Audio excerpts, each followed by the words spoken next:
¿Alguna vez has sentido que el mundo que ves no es el mundo real? Esta noche vamos a cruzar la línea donde la lógica se rompe, desde brujas que se desprenden de su piel, hasta entidades que usan la voz de tu propia madre para cazarte en la oscuridad.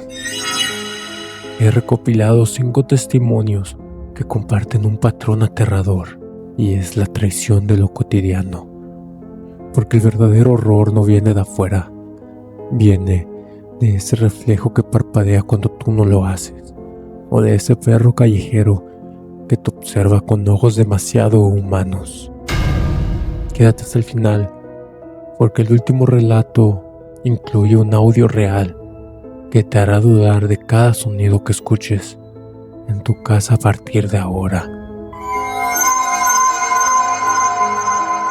Bienvenidos a OOMCF.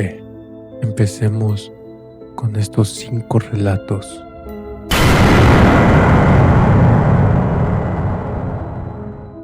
Las brujas del Cerro de Toluca. Si estás viendo esto de noche, apaga la luz y presta atención. Los viejos dicen que en Toluca, si ves 3 luces saltando en la oscuridad de un cerro, nunca las señales. Dicen que tu dedo se convierte en un mapa y que esa misma noche esas luces lo usarán para guiar su hambre hasta tu ventana. El testimonio que estás por escuchar no es una leyenda de pueblo, es la pesadilla real de un seguidor del canal. Lo llamaremos Carlos, quien cometió el error de acampar en el cerro de la Teresona, buscando paz que no encontró. Eran las 3 de la mañana, una hora en la que dicen que la barrera entre nuestro mundo y el de ellos es más fina. El silencio del cerro no era normal. No había grillos, no había viento. Carlos me cuenta que el silencio se volvió tan denso que le dolían los oídos, como si la montaña estuviera reteniendo el aliento antes de atacar. Al abrir un poco el cierre de su tienda, el corazón se le detuvo. A lo lejos, entre las siluetas negras de los árboles, vio 3 esferas de fuego naranja. Estas no se propagaban como un incendio. Estas luces bailaban, se alejaban y se acercaban entre sí, con una inteligencia fría y maligna. Él se paralizó al instante, y entonces el horror cambió de forma. Ya no era visual. Un siseo empezó a brotar de la maleza, rodeándolo. No era viento, eran murmullos, voces agudas que, entre dientes, escuchaba que pronunciaban su nombre. El seguidor nos cuenta que pasó el resto de la noche en vela, rezando oración tras oración, inclusive algunas que él ya había olvidado hace años. Al amanecer, cuando la luz del sol trajo una falsa sensación de seguridad, salió de la tienda y lo que encontró le heló la sangre. Su campamento estaba rodeado por un círculo de ceniza. Era blanca, era perfecta, un perímetro ritual donde nada crecía. Pero el verdadero terror estaba a punto de suceder. Carlos vio que en el centro del círculo encontró el cadáver de varios animales. Nos jura que la piel de estos animales estaba intacta, ni una sola gota de sangre. Mas sin embargo, su caja torácica estaba colapsada. Al acercarse, el olor lo hizo vomitar. Azufre y carne quemada. La vaca había sido totalmente vaciada. Sus órganos internos habían desaparecido por un hueco en el vientre en el que aún humeaba. Este es el modus operandi de lo que el folclore mexicano se conoce como las brujas de fuego. No son ancianas con sombreros, son entidades que, según la leyenda local, realizan rituales atroces a medianoche, que desprenden de sus extremidades, ocultando sus piernas y brazos humanos entre la maleza, y se transforman en estas bolas ígneas. ¿Para qué? Para volar hacia comunidades y alimentarse de la mollera y la energía vital y la sangre de los recién nacidos. El seguidor nos cuenta que creyó que el error había terminado, pero cuando bajó el cerro, vio que estaba muy equivocado. El trauma real, el que te pudre por dentro, empezó a volver a su casa en la ciudad. Cada madrugada, exactamente a las 3 de la mañana, cuando el mundo duerme, él no podía creer lo que sentía. Sentía algo pesado caer en su techo. El techo de concreto vibraba. No era un gato, ni siquiera era una ave. Era el sonido de algo arrastrándose. Era el sonido de uñas largas raspando el cemento. Siempre al transcurrir 3 minutos exactos, después de los rasguños, empezaba a escuchar pasos. Imitaban a los de un humano, pero que se sentían deformes. Una noche Carlos, consumido por la falta de sueño y la locura, se armó de valor, tomó una linterna vieja y la apuntó hacia su ventana. La luz parpadeaba, negándose a iluminar completamente, pero fue suficiente. El marco exterior del vidrio quedó grabada una huella de ceniza. La mano que se formó ni siquiera se puede considerar una mano humana. Los dedos eran largos y delgados, a los cuales se veían unas garras afiladas. Pero esto no fue lo último que sufrió. El seguidor dice que se tuvo que mudar de casa varias veces, porque cuando llegaba a otra casa seguía escuchando los mismos pasos, las mismas garras rasgándole el techo. El silencio era denso. El silencio siempre se ponía pesado a las 3 de la mañana. El aire en su cuarto se sentía gélido. Y había un olor, el mismo olor que él jura haber olido en esa montaña, pero en su cuarto. El seguidor nos comparte este relato aterrador, pero lo más aterrador es estar en su posición, haberte cambiado de casa para nada, pensar que al llegar a una nueva casa te habrás librado de lo que te persigue. El seguidor nos deja un último mensaje. Nos dice que ha compartido este relato para que entiendan que hay cosas en los cerros que no deben de ser molestadas. Y ahora te toca a ti. Y mientras escuchabas esto, escuchaba un silbido en tu techo o un rascado suave en tu ventana, apaga la pantalla y no mires atrás, porque ya es demasiado tarde para rezar. El duende que quería llevarse a mi hijo.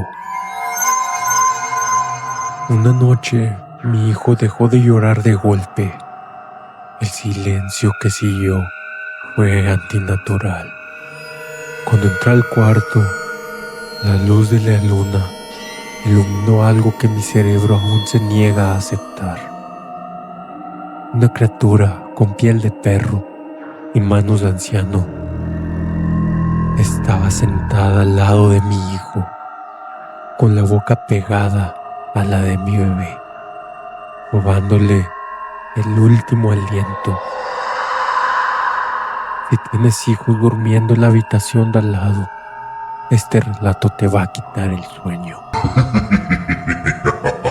Esta historia llega desde las tierras de Veracruz. Una madre joven se mudó a una casa que a simple vista era perfecta, pero tenía un pecado de origen. Esta estaba construida sobre un manantial seco, territorio que desde hace siglos le pertenecen a los duendes, o como también los conocen, a los chaneques. La historia comienza así. Al principio intenté convencerme de que eran coincidencias, objetos que cambiaban de lugar, llaves que desaparecían para aparecer después, en una repisa a 3 metros de altura que ni siquiera yo alcanzo. Travesuras, pensé. No sabía qué tan equivocada estaba. Los chaneques no juegan para divertirse, juegan para marcar su propiedad. La atmósfera cambió cuando el bebé empezó a presentar marcas.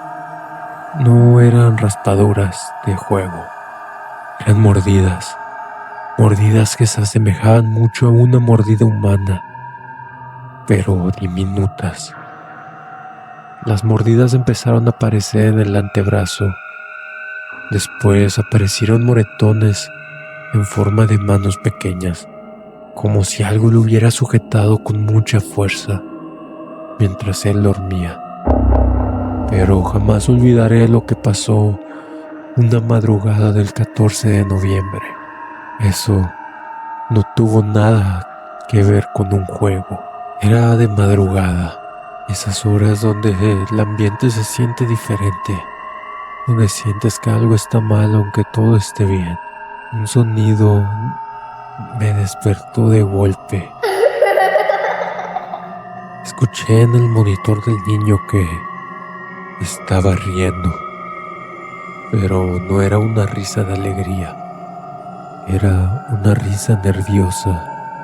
De un segundo a otro, la risa se transformó en un dolor puro, un grito ahogado que cortó el aire. Cuando el padre derribó la puerta, el aire dentro de la habitación era pesado. La energía que se sentía en ese cuarto esa noche no era normal. Y ahí estaba. Una figura de apenas 80 centímetros, con la piel grisácea y arrugada como un perro, cubierta por un cabello ralo y ceboso que le caía sobre la cara. Sus ojos no eran humanos, eran 2 brasas rojas que ardían en la penumbra. Estaba acuchillado sobre el torso de mi bebé, sus manos de anciano, con unas negras y curvas, hundían en el pecho de mi niño, mientras la criatura pegaba sus labios secos con la frente de mi pequeño. Estaba succionándolo. El bebé ya no lloraba.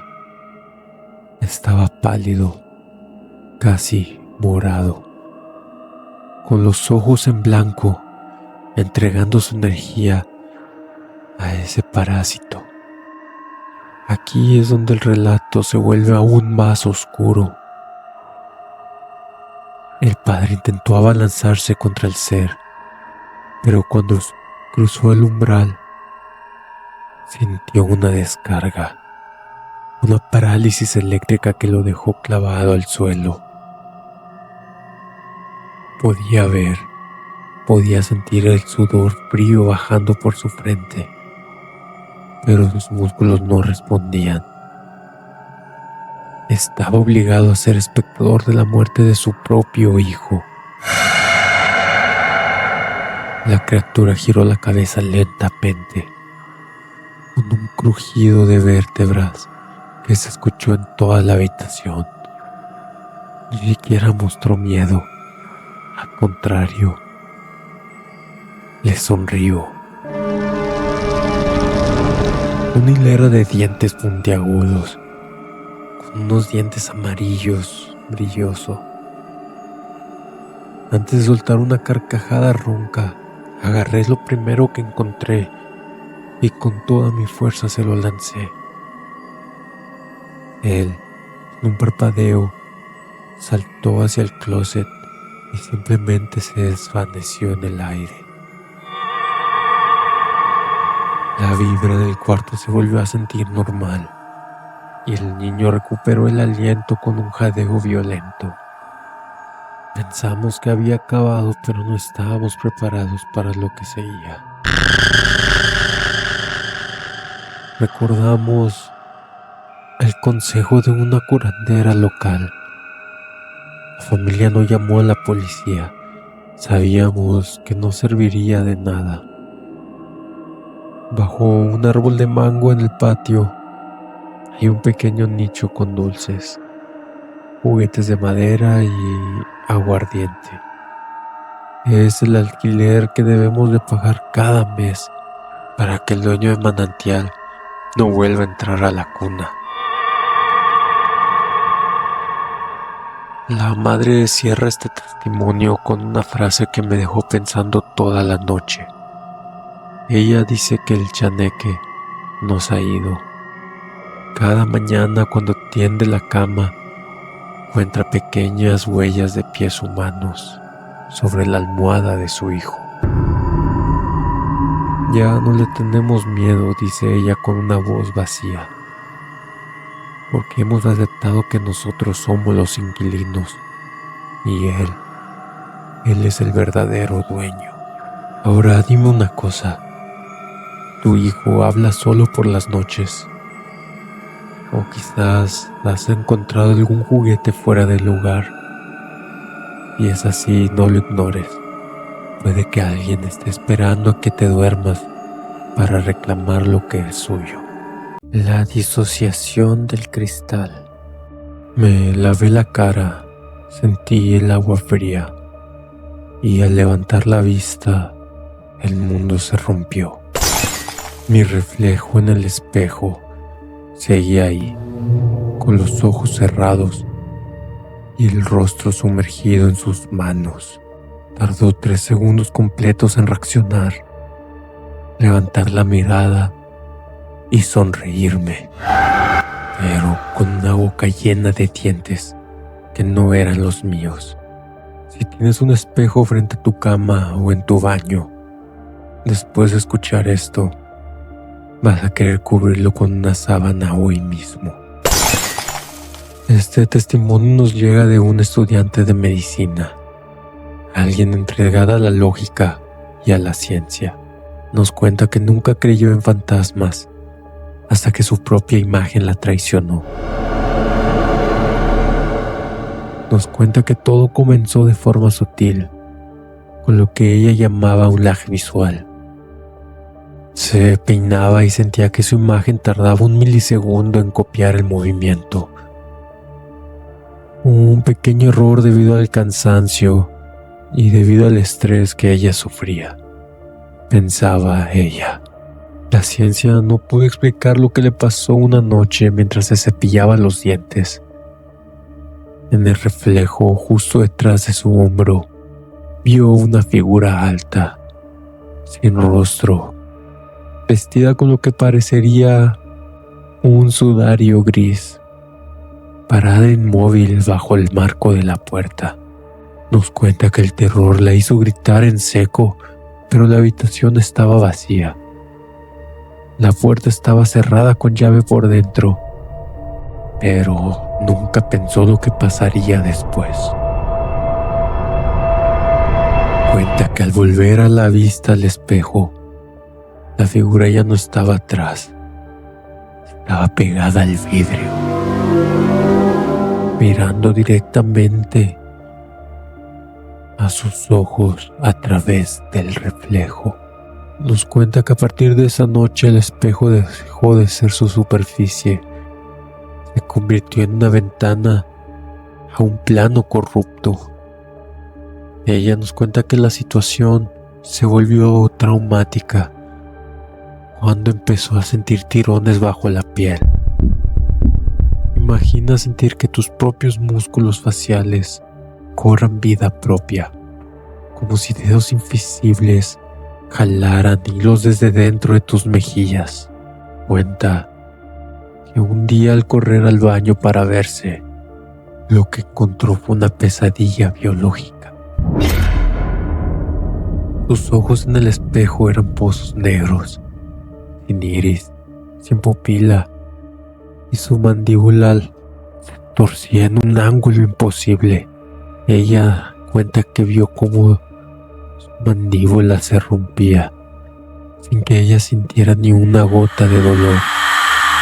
Pero lo peor no fue su rostro deforme, fue lo que el espejo le mostró de fondo. Vio una versión de ella misma en el lugar que no era su casa, un corral sucio y oscuro. Se vio a sí misma acuchillada, devorando con ferocidad a un animal doméstico, arrancando trozos de carne con una fuerza inhumana. El espejo no me estaba reflejando, escribió ella en su correo. Me estaba mostrando lo que mi otro yo estaba haciendo en su dimensión. En un ataque de pánico absoluto, sintiendo cómo su mente se fragmentaba, cerró el puño y golpeó el cristal con todas sus fuerzas. El espejo estalló. Los fragmentos le abrieron heridas profundas en los nudillos. La sangre salpicó la pared y ella cayó desmayada por el impacto y el shock. Nos cuenta que al despertar, la desorientación fue total. Estaba en su cama, pero todo se sentía invertido. Sus pies estaban en la almohada, los muebles parecían estar en el lado equivocado de la habitación y la lámpara de noche estaba encendida, aunque ella recuerda que nunca la encendió. Pero lo más aterrador estaba a punto de sucederle.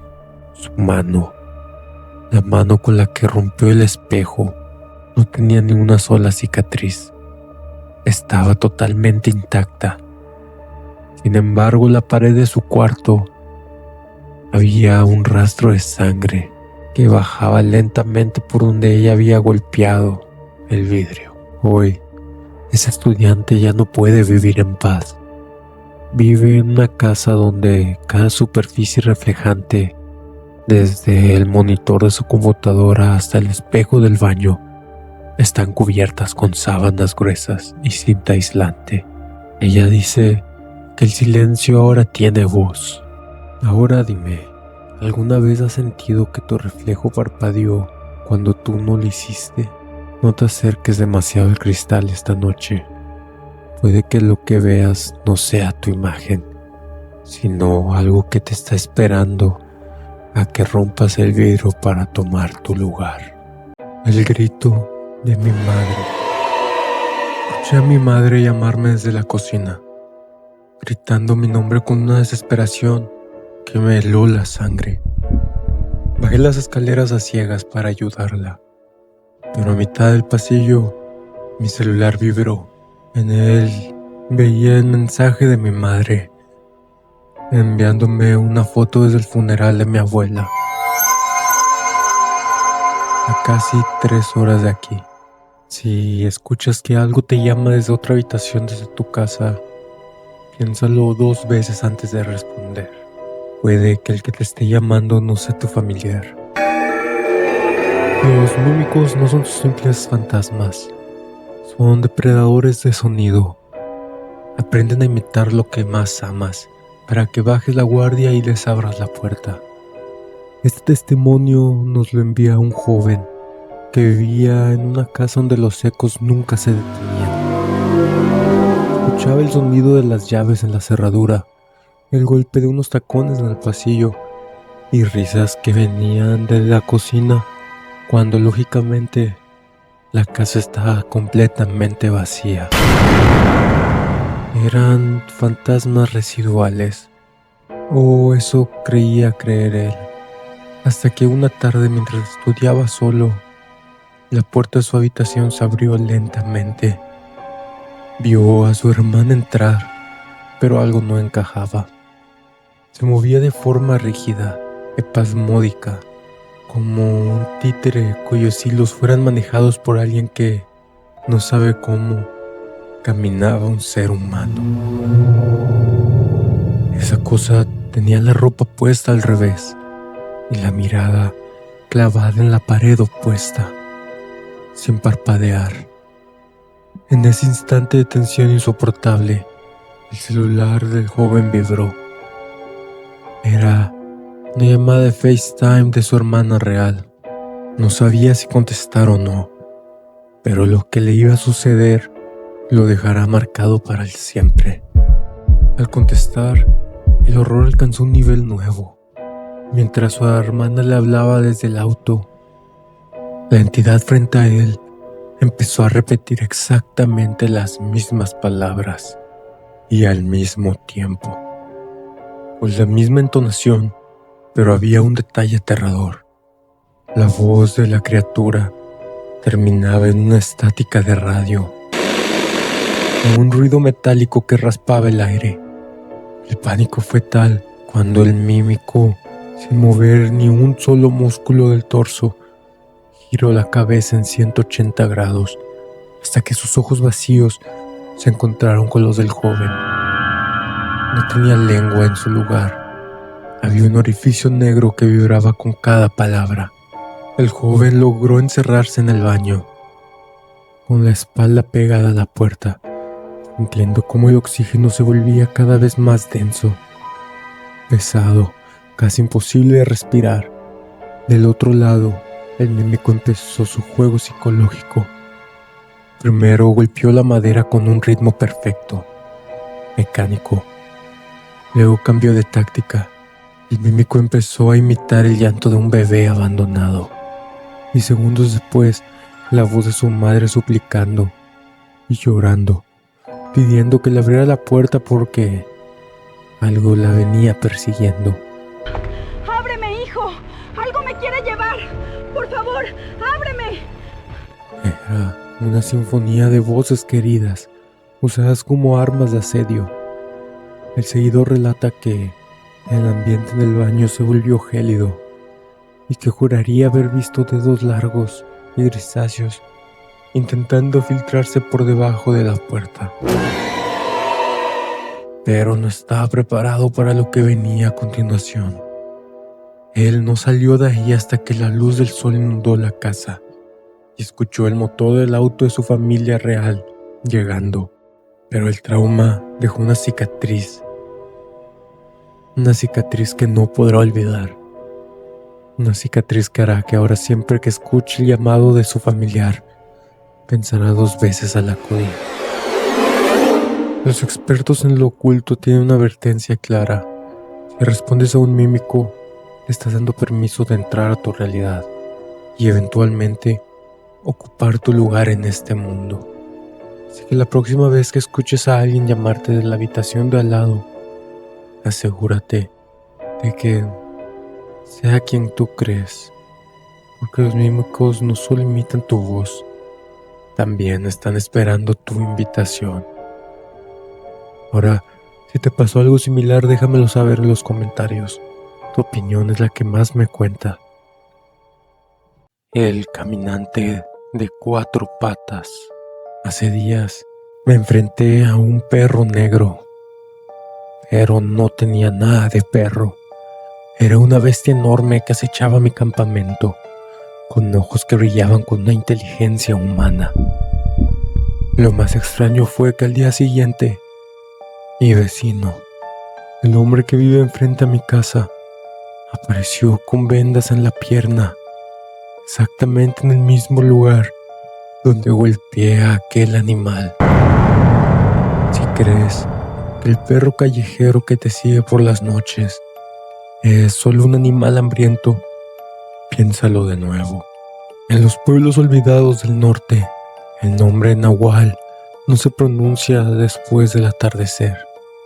Estas no son simples leyendas. Son brujos que han entregado su humanidad a cambio de la capacidad de vestir pieles ajenas.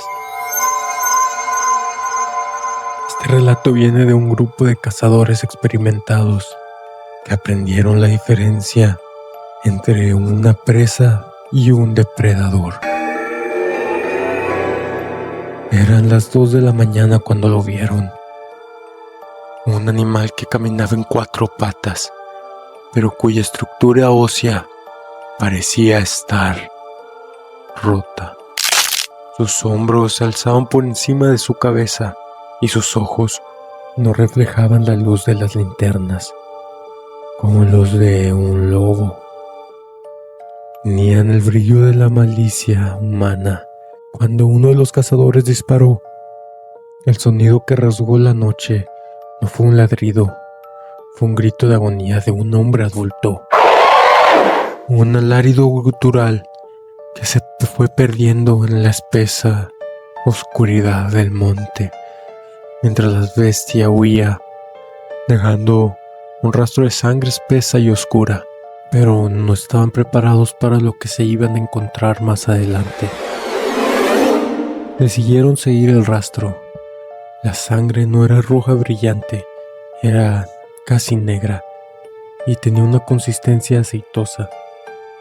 El rastro los llevó hasta una cabaña decrépita en las afueras del pueblo, un lugar que siempre evitaban porque olía algo ácido y metálico, un hedor que solo se puede describir como muerte. Al entrar, la lógica de los cazadores se desmoronó. Ahí estaba su vecino, don Anselmio, un hombre huraño que jamás salía de día. Estaba sentado en un banco de madera, intentando detener una hemorragia en su pierna izquierda. La herida era de bala, fresca y humeante. Sus pupilas se dilataron como las de un gato bajo mi linterna. Uno de ellos relata que sus manos no tenían uñas, eran garras curvas que arañaban la mesa de madera mientras nos ofrecía un té, con una sonrisa que demostraba demasiados dientes. Meses después, Anselmio murió de una infección que los médicos no pudieron identificar. Decían que su carne se estaba pudriendo desde los huesos hacia afuera. Pero lo peor ocurrió en el funeral. Los sepulteros cuentan que, mientras bajaban el ataúd, este empezó a vibrar violentamente, como si algo dentro de él estuviera luchando por salir. De pronto, un crujido seco, como de ramas rompiéndose, inundó el cementerio. La madera del féretro se astilló desde adentro. Los testigos juran que el cuerpo de Anselmio comenzó a retorcerse. Su columna vertebral se estiró, rompiendo la ropa, y sus extremidades recuperaron la forma de la bestia frente a los ojos de todos. No estaban enterrando a un hombre, estaban devolviendo a la tierra algo que nunca debió salir de ella. Ahora cuéntame, ¿cuántas veces has pasado junto a un animal callejero y has sentido que no te estaba mirando, sino que te estaba juzgando? Ten cuidado a quien le da la espalda en la oscuridad, porque un nahual no necesita invitación para entrar a tu vida. Solo necesita que camines por su territorio. Ahora cuéntame, ¿te ha sucedido algo similar con algún tipo de experiencia? Déjamela saber aquí en los comentarios. Con esto has escuchado 5 testimonios, 5 vidas que se cruzaron con lo que no debería de existir.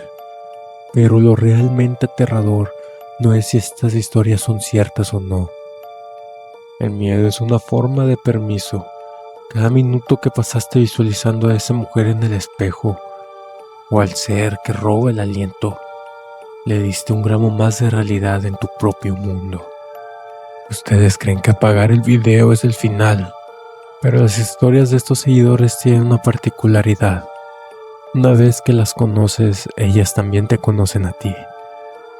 Si esta noche sientes un frío repentino en los pies o escuchas a un familiar llamándote desde una habitación, no mandes un mensaje. Yo ya hice mi parte advirtiéndote. Ahora te toca lidiar con lo que acabas de invitar a pasar.